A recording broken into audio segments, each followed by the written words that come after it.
क्या आप जानते हैं कि एक समय ऐसा भी था जब एप्पल के पास कारोबार चलाने के लिए बहुत कम पैसा बचा था।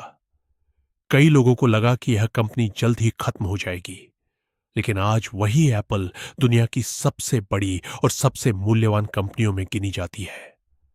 आखिर ऐसा क्या हुआ जिसने एक संघर्ष करती कंपनी को सफलता की नई ऊंचाइयों तक पहुंचा दिया? आइए जानते हैं। शुरुआत एक छोटे गैरेज से साल 1976 में कैलिफोर्निया के एक साधारण गैरेज में दो दोस्तों स्टीव जॉब्स और स्टीव वॉजनिक ने एप्पल की शुरुआत की। उनका सपना था कि कंप्यूटर केवल बड़ी कंपनियों तक सीमित न रहे, बल्कि आम लोग भी उन्हें आसानी से इस्तेमाल कर सके। यहीं से एप्पल की यात्रा शुरू हुई। शुरुआती सफलता। एप्पल 2 की सफलता ने कंपनी को तेजी से आगे बढ़ाया। कुछ ही वर्षों में एप्पल अमेरिका की सबसे तेजी से बढ़ने वाली टेक कंपनियों में शामिल हो गई। लेकिन सफलता हमेशा आसान नहीं होती। सबसे कठिन दौर 1985 में स्टीव जॉब्स को अपनी ही कंपनी छोड़नी पड़ी। इसके बाद एप्पल ने कई ऐसे उत्पाद बनाए जो ग्राहकों को पसंद नहीं आए। कंपनी की बिक्री घटी, मुनाफा कम हुआ और एक समय ऐसा आया जब लोगों ने मान लिया कि एप्पल का अंत करीब है। वापसी, जिसने इतिहास बदल दिया। 1997 में स्टीव जॉब्स की वापसी हुई। उन्होंने सबसे पहले कंपनी को सरल बनाया, कई प्रोजेक्ट बंद किए और पूरा ध्यान कुछ बेहतरीन उत्पाद बनाने पर लगाया। यही फैसला एप्पल के भविष्य की सबसे बड़ी ताकत बना। थिंक डिफरेंट एप्पल ने केवल कंप्यूटर नहीं बेचे, उसने एक सोच बेची।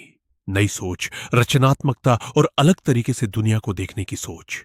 इसी वजह से लोग एप्पल को सिर्फ ही एक ब्रांड नहीं, बल्कि एक पहचान मानने लगे। आईपॉड और आईफोन का दौर। आईपॉड ने लोगों के संगीत सुनने का तरीका बदल दिया। फिर 2007 में आईफोन आया। इस एक उत्पाद ने पूरी स्मार्टफोन इंडस्ट्री को बदल कर रख दिया। एप्पल ने हार्डवेयर, सॉफ्टवेयर और शानदार डिजाइन को एक साथ जोड़कर ऐसा अनुभव दिया जिसे करोड़ों लोगों ने पसंद किया। एप्पल का इकोसिस्टम। आईफोन के बाद एप्पल ने आईपैड, एप्पल वॉच, एयरपॉड्स और मैक जैसे उत्पादों को एक दूसरे से बेहतरीन तरीके से जोड़ दिया। यही इकोसिस्टम एप्पल की सबसे बड़ी ताकत बन गया। एक बार ग्राहक एप्पल के इकोसिस्टम में आया तो उसके लिए वहीं बने रहना आसान और सुविधाजनक हो गया। आज का एप्पल। आज एप्पल सिर्फ फोन बेचने वाली कंपनी नहीं है। यह क्लाउड सेवाओं, एप्स, म्यूजिक, वीडियो और डिजिटल सेवाओं से भी बड़ी कमाई करती है। इसी वजह से एप्पल लगातार मजबूत होती गई।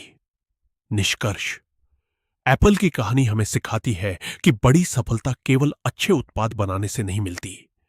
स्पष्ट लक्ष्य, सही फैसले, लगातार नवाचार और ग्राहकों के अनुभव पर ध्यान देना किसी भी कंपनी को नई ऊंचाइयों तक पहुंचा सकता है। यही कारण है कि एक छोटे से गैरेज में शुरू हुई कंपनी आज दुनिया की सबसे प्रभावशाली कंपनियों में गिनी जाती है।